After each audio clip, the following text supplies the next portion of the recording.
अस्सलाम वालेकुम, मैं मोहम्मद आमिर। आज का हमारा प्रैक्टिकल बीएससी और एफएससी दोनों के हवाले से बहुत इम्पॉर्टेंट है। प्रैक्टिकल है relation between the current passing through a tungsten filament lamp and the potential applied across it. कि जो आम बल्ब होता है टंगस्टन फिलामेंट जिसमें मौजूद होता है, जो कि हीट भी प्रोड्यूस कर रहा होता है हमारे घरों में, तो उस बल्ब को दिया जाने वाला वोल्टेज और उस बल्ब में से गुजरने वाला करंट, उनका आपस में क्या रिलेशन है, आज हमने फाइंड आउट करना है। तो इसमें पहले नंबर पे अपरेटस में ये कंपोनेंट्स हमें चाहिए: battery, rheostat, ammeter, volt meter, electric key, tungsten bulb और बल्ब होल्डर। लेकिन अगर आपके पास इस प्रैक्टिकल से रिलेटेड किट मौजूद है तो फिर आपको इन कंपोनेंट्स की कोई ज़रूरत नहीं है और हमारे पास किट मौजूद है। इस प्रैक्टिकल की बाकायदा तौर पे परफॉर्मेंस करने से पहले इस प्रैक्टिकल में इस्तेमाल होने वाला सर्किट, उसको हम देखते हैं कि अगर हमारे पास किट मौजूद ना हो तो हम फिर सर्किट को कैसे बनाएंगे और किट के मुताबिक या किट के इक्विवेलेंट जो सर्किट बनेगा वो किस तरह का होगा, तो उसे हम देखते हैं। प्रैक्टिकल से रिलेटेड किट ये वाली है जिसकी तस्वीर मैंने आपके सामने लगाई हुई है।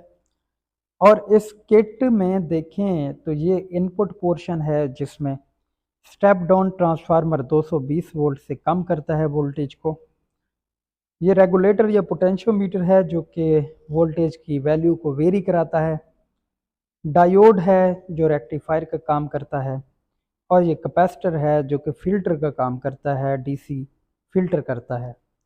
और आगे जो है वो डीसी दिया जाता है इस बल्ब को, और बल्ब के सीरीज़ में एमीटर लगाया हुआ है और इस बल्ब के पैरेलल में वोल्ट मीटर लगाया हुआ है। अगर ये किट आपके पास मौजूद नहीं है तो फिर आप सर्किट इस तरह से भी बना सकते हैं कि ये जो बैटरी है ये इस ट्रांसफार्मर और डायोड कैपेसिटर का काम करेगी। क्यों? क्योंकि डीसी तो ये देगी, डायरेक्ट करंट ही देगी बैटरी, जो कि यहाँ पे कैपेसिटर और डायोड का काम है। और वैल्यू 10 से 12 वोल्ट होगी तो स्टेप डाउन ट्रांसफार्मर का काम भी इसी बैटरी ने कर लिया। और ये जो रियोस्टेट है ये रेगुलेटर या पोटेंशियोमीटर का काम करेगा। यहाँ पे देखें तो ये भी पोटेंशियल को डिवाइड करता है और रेगुलेटर भी पोटेंशियल की वैल्यू को वेरी करा रहा है। ये भी पोटेंशियल डिवाइडर का काम कर रहा है। इससे आगे जो सर्किट है एमीटर, वोल्ट मीटर और बल्ब वाला, वो वैसे का वैसे है जैसे किट में है, वैसे ही हम मैनुअली बना लेंगे।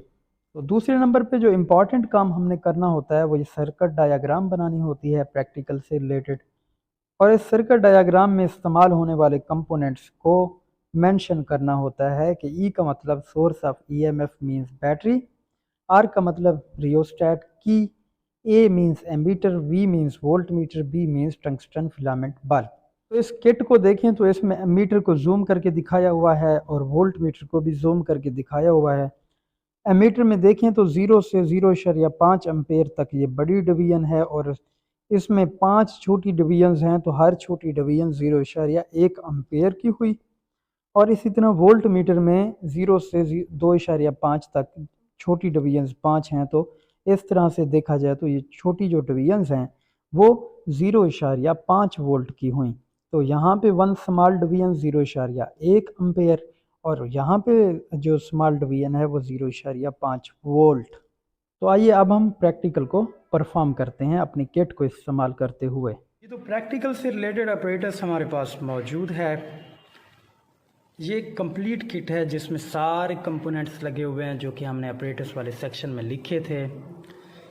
यहाँ पे आपको नज़र नहीं आ रहा तो सिर्फ बैटरी और रियोस्टेट आपको नज़र नहीं आ रहा, क्योंकि उसकी जगह यहाँ पे इस सेक्शन में किसने घेरी हुई है?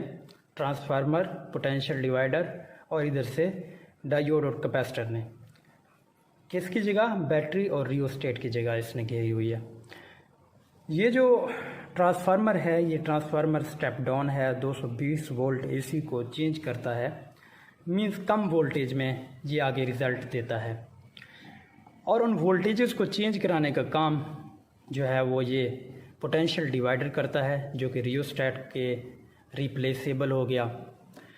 और बैटरी की जगह, क्योंकि बैटरी डीसी प्रोवाइड करती है, तो उसकी जगह ले लेते हैं ये डायोड और कैपेसिटर। ये उस एसी को जो कि कम हो के 220 वोल्ट से कम हो के यहाँ से एसी आ रहा होता है, उसको ये डायोड और कैपेसिटर डीसी में चेंज कर देते हैं। तो इस तरह से डायरेक्ट करंट जो है वो आगे यहाँ से चलना शुरू कर देता है। अब ये डायरेक्ट करंट क्या करता है, इस बल्ब को देते हैं, बल्ब ग्लो करेगा। और बल्ब की सीरीज़ में लगाया हुआ है हमने ये एमीटर, कि जो बल्ब में से करंट गुजर रहा होगा एमीटर उसको दिखाएगा।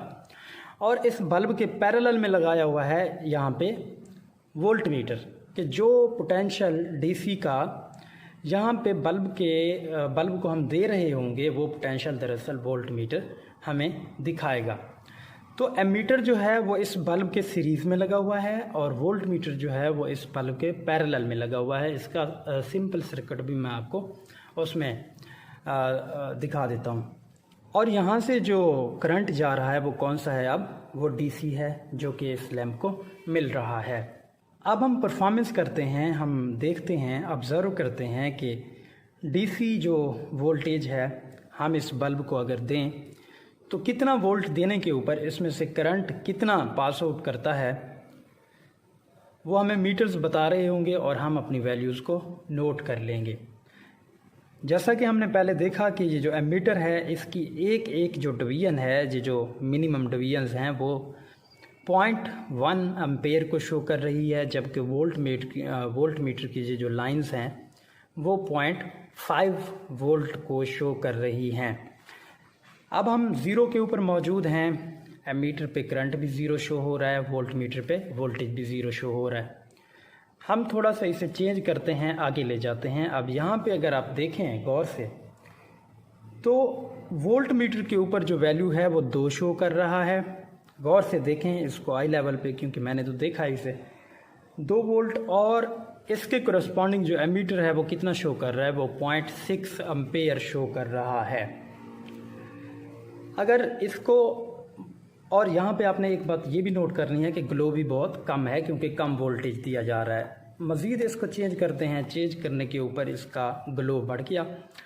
और इस दफ़ा जो वोल्टेज की वैल्यू है वो देखें तो वो 8 वोल्ट है यहाँ पे, और जो करंट पास आउट हो रहा है इस लैंप में से वो कितना है, वो 1.1 एम्पेयर का करंट यहाँ पे जो है वो पास आउट हो रहा है।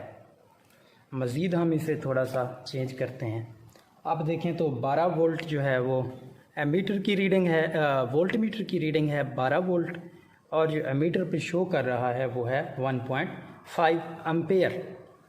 मज़ीद आगे हम इसको देखते हैं। अब जो है वो वोल्टेज की वैल्यू है 14.5 वोल्ट, और यहाँ पे जो एमीटर शो कर रहा है वो 1.8 एम्पेयर को शो कर रहा है। लास्ट वन वैल्यू हम देखते हैं। लास्ट वन पे अगर देखें तो ये कहीं 16 वोल्ट पे चली जाती है, या 15 वोल्ट से थोड़ी सी आगे, मीन्स 15 या समथिंग आप इसे कह दें। तो इस वैल्यू के ऊपर एमीटर की जो वैल्यू है, एमीटर दे रहा है हमें तकरीबन 2 एम्पेयर। क्योंकि कैमरा इधर से देख रहा है तो वो 2 से ज़रा कम नज़र आ रहा है। जब हम आई लेवल पे ऊपर जाके देखते हैं तो 2 एम्पेयर कोई वैल्यू दे रहा होता है। तो इस तरह से हमने इस बल्ब को वोल्टेज डीसी प्रोवाइड किया और उस लम्हे इस बल्ब में से गुज़रने वाले करंट को नोट किया। और अब हम आते हैं, टेबल बनाते हैं, ग्राफ बनाएंगे, ऑब्जर्वेशन और कैलकुलेशन करेंगे और रिज़ल्ट निकालेंगे कि आखिर ये जो बल्ब है क्या ये ओहम लॉ को ओबे करता है, क्या ये ओहम लॉ को ओबे नहीं करता। इसको वोल्टेज देने पे इसमें से गुज़रने वाला करंट डायरेक्टली है या एग्जैक्ट डायरेक्टली नहीं है, तो इसको हम देखते हैं। प्रैक्टिकल को हमने परफॉर्म किया तो उससे जो डाटा आया वो हमने इस टेबल में पुट कर दिया। हमारी जो ऑब्जर्वेशन और कैलकुलेशन की टेबल है तीसरे नंबर पे वो ये वाली है। यहाँ पे नंबर ऑफ़ ऑब्जर्वेशंस हैं, वोल्ट मीटर की रीडिंग वोल्ट में है, एमीटर की रीडिंग एम्पेयर में है, और ये V/I वोल्टेज टू करंट की रेशियो है। पहली जो है ऑब्जर्वेशन उसमें 0 वोल्ट पे 0 एम्पेयर रेशियो 0 हुई। दूसरी ऑब्जर्वेशन पे 2 वोल्ट पे 0.6 एम्पेयर था। तीसरी में 8 वोल्ट पे 1.1 एम्पेयर था। इस तरह चौथी में, पाँचवीं में, छठी में जैसे हमने देखा वैसे हमने वोल्टेज और करंट की वैल्यू नोट की, लिख ली और इनकी रेशो निकाल ली। अब हम इस डाटे के मुताबिक अपना ग्राफ बनाते हैं और देखते हैं कि करंट और वोल्टेज में क्या ताल्लुक है। तो ये चौथे नंबर पे ग्राफ है जो डाटा हमारा इकट्ठा हुआ अपनी ऑब्जर्वेशन और कैलकुलेशन से। तो उस टेबल वाले डाटे को हमने ग्राफ में चेंज किया तो ग्राफ कुछ इस तरह का बना। कंप्यूटराइज्ड ग्राफ है, एक्स एक्सिस के ऊपर वोल्टेज है जो कि इंडिपेंडेंट क्वांटिटी है और वाई एक्सिस के ऊपर करंट है जो कि डिपेंडेंट क्वांटिटी है, और हमारे ये ऑब्जर्वेशन के 5 पॉइंट यहाँ पे, 5-6 पॉइंट्स यहाँ पे मौजूद हैं। अब अगर यहाँ पे देखें तो इनिशियली यहाँ से लेके इस पहले पॉइंट तक देखा जाए तो डायरेक्टली है करंट और वोल्टेज का ताल्लुक, लेकिन इसके बाद जो है वो इस तरह से करंट जो है वो कम हो जाता है, वोल्टेज के मुताबिक करंट नहीं बढ़ता। क्यों? क्योंकि अगर वोल्टेज के मुताबिक करंट बढ़ता तो फिर वैल्यू कुछ इस तरह की होती। इस लाइन के ऊपर ये वाले सारे पॉइंट्स मौजूद होते इस लाइन के ऊपर, लेकिन ये यहाँ पे मौजूद हैं। वोल्टेज ज़्यादा बढ़ रहा है, उसके मुताबिक करंट नहीं बढ़ रहा है, तो वोल्टेज और करंट का जो रिलेशन है वो यहाँ पे डायरेक्टली नहीं है, लीनियर नहीं है। तो अब हम इस ग्राफ का रिज़ल्ट देखते हैं कि इस ग्राफ का रिज़ल्ट हमने कैसे लिखना है।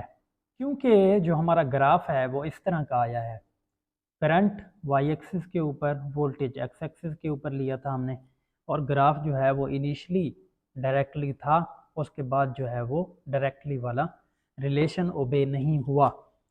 तो रिज़ल्ट हमने क्या लिखना है? 5वें नंबर पे रिज़ल्ट ये लिखना है कि करंट और वोल्टेज की ये जो रेशो है ये कांस्टेंट नहीं है, मतलब there is no direct relation between current and voltage throughout the graph.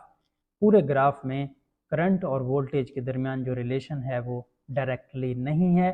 Eight lower values of voltage graph shows direct relation between voltage and current but at higher to not. कि lower voltage के ऊपर यहाँ तक ये जो graph है वो directly का रिलेशन शो करता है, लेकिन ये जो हायर वोल्टेजेस हैं, हायर वोल्टेजेस के ऊपर ये ग्राफ डायरेक्टली का रिलेशन शो नहीं कर रहा। तो फाइनली हम क्या कह सकते हैं? फाइनली हम कहेंगे कि we can say that at lower values of voltage tungsten filament bulb obey Ohm law. Lower values के ऊपर ओबे करता है ओम लॉ को, जैसा कि हमने ग्राफ में देखा। लेकिन हायर वैल्यूज के ऊपर क्या होता है? Due to increase in temperature resistance, means higher जब वैल्यूज हम अप्लाई करते हैं वोल्टेज की तो वहाँ पे टेम्परेचर बढ़ जाता है उस बल्ब का, जिसकी वजह से रेजिस्टेंस बढ़ जाती है, और रेजिस्टेंस बढ़ जाने की वजह से हम अप्लाई नहीं कर सकते ओहम लॉ को। ठीक है जी। अब जो इम्पॉर्टेंट नोट है वो ये है कि टंगस्टन फिलामेंट जो लैंप है या टंगस्टन फिलामेंट वाला जो मटेरियल है वो ओहमिक है। कहाँ पे? Eight lower values of voltages. Lower values के ऊपर ओहमिक है, लेकिन हायर वैल्यूज़ के ऊपर आप कुछ नहीं कह सकते। क्यों? क्योंकि आप अप्लाई ही नहीं कर सकते उसके ऊपर ओहम लॉ। क्यों?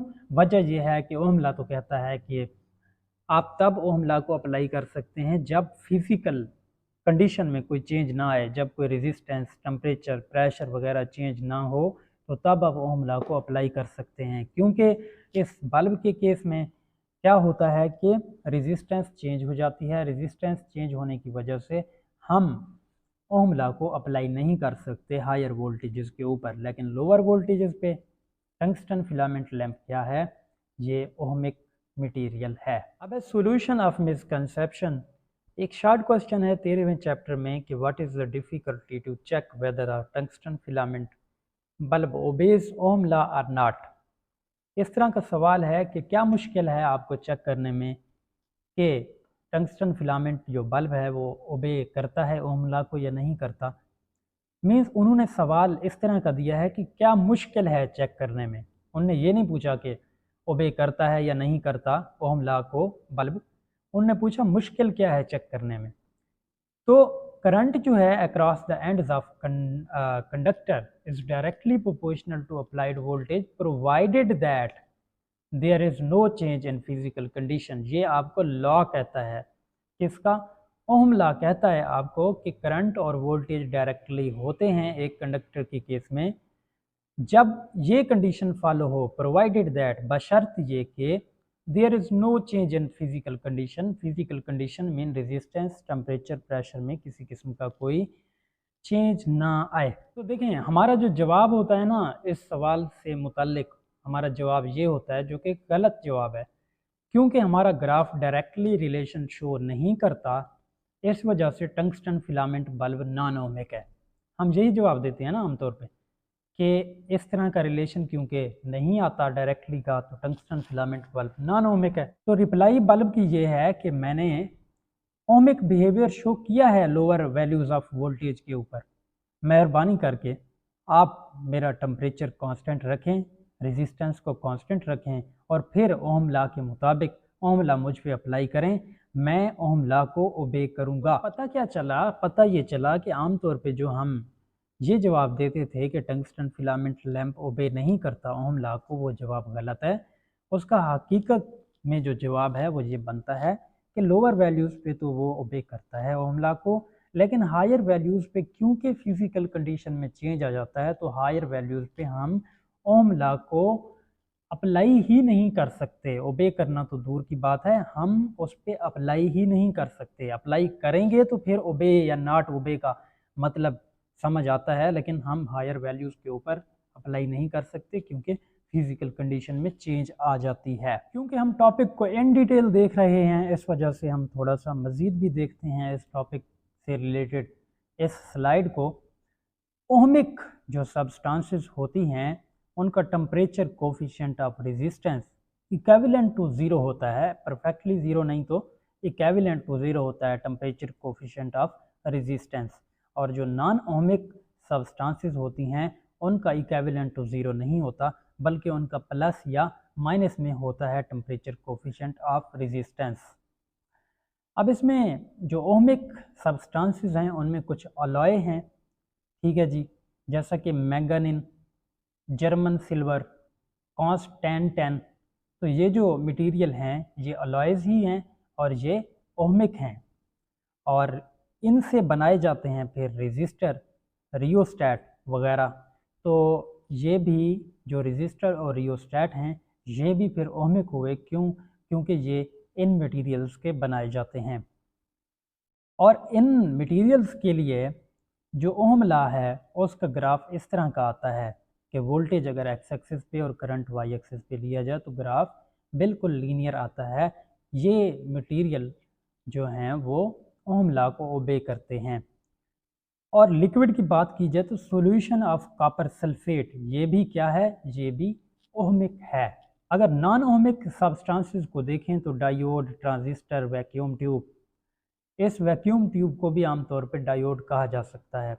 बहरहाल ये जो डायोड और ट्रांजिस्टर होते हैं ये सिलिकॉन या जर्मेनियम के बने हुए होते हैं, और सिलिकॉन या जर्मेनियम क्योंकि सेमीकंडक्टर हैं उनका temperature coefficient of resistance negative में होता है। तो उनका ग्राफ जो ओम लॉ का बनता है वो ये बनता है कि वैल्यू अगर वोल्टेज की आप बढ़ाएंगे टेम्परेचर बढ़ेगा तो अचानक से करंट बढ़ जाएगा, ठीक है जी। तो ये भी ओम लॉ को ओबे नहीं करते। इसी तरह से पानी है या HCl है, पानी के लिए अगर आप ओम लॉ को देखें तो पानी के लिए इस तरह है कि पहले उसका जो लाइन है वो सीधी जाती है फिर अचानक से ऊपर की तरफ चली जाती है। इस तरह हाइड्रोक्लोरिक एसिड जो है उसकी लाइन भी कुछ इस तरह की बनती है। तो ये सारे जो मटेरियल हैं ये नॉन ओमिक हैं। क्यों? क्योंकि इनमें ग्राफ जो है वो लीनियर नहीं बनता, दोनों के बिल्कुल दरमियान में, दोनों एक्सिस के बिल्कुल दरमियान में लीनियर नहीं बनता। इस वजह से ये मटेरियल सारे क्या हैं? नॉन ओमिक हैं।